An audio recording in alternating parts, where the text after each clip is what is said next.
so nice to have you live on Arise News, and we are at J local government area of Ondo State, and this is your polling unit, Unit 005. So far so good. How can you explain the conduct of this exercise right from accreditation to this process, to this particular point in time?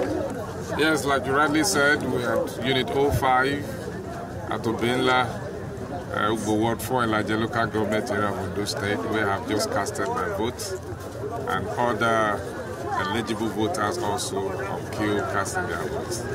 The exercise has been so peaceful and so calm. I also want to commend the INEC officials complying to the rules of the game, doing the accreditation, and then before you can vote. And also we have the security agencies on ground to protect everyone that has come out to vote. So the exercise has been so peaceful, and I think from what I'm hearing from other locations too, so far it's been peaceful. But I can only be at my unit at a time. So not that I know what is happening all over the state yet, but information at my disposal and some other locations that I have information about, it's been peaceful and calm. So over the years, many people have expressed skepticism about the integrity test conducted by INEC, who is the electoral overseer. Do you think INEC has the capacity to deliver the voice of the people at these polls in Ondo State at this particular point in time, sir?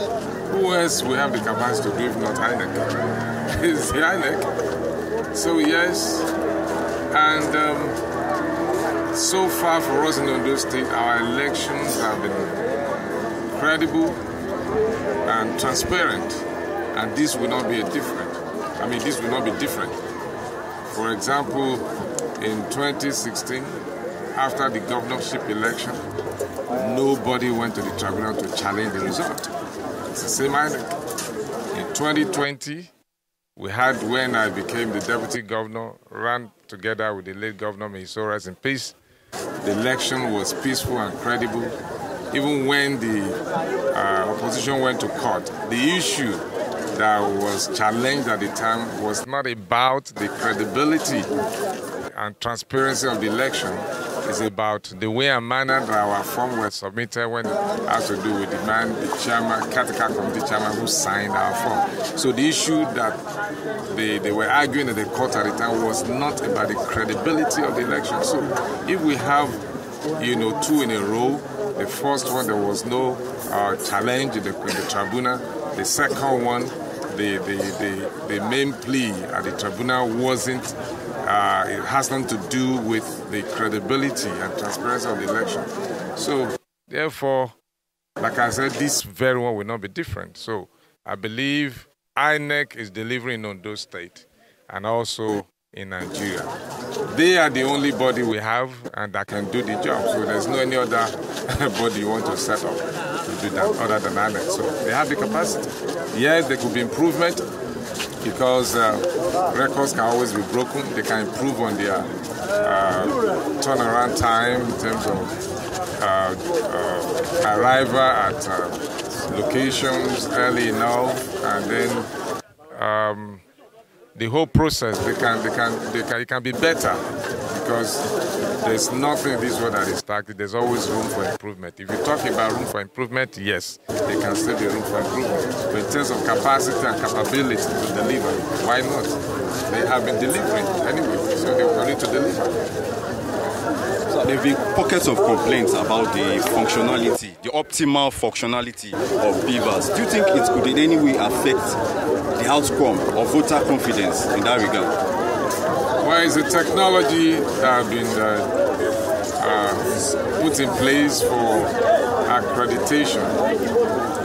For me, it was one hand. The moment I presented my PVC, it went through.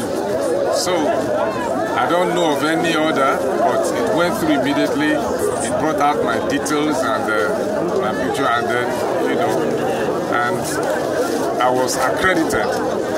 It may be in some location because of network, because of some locations that are into the hinterland beforehand, yes, they might be experiencing such, but I think they have improved on that as well.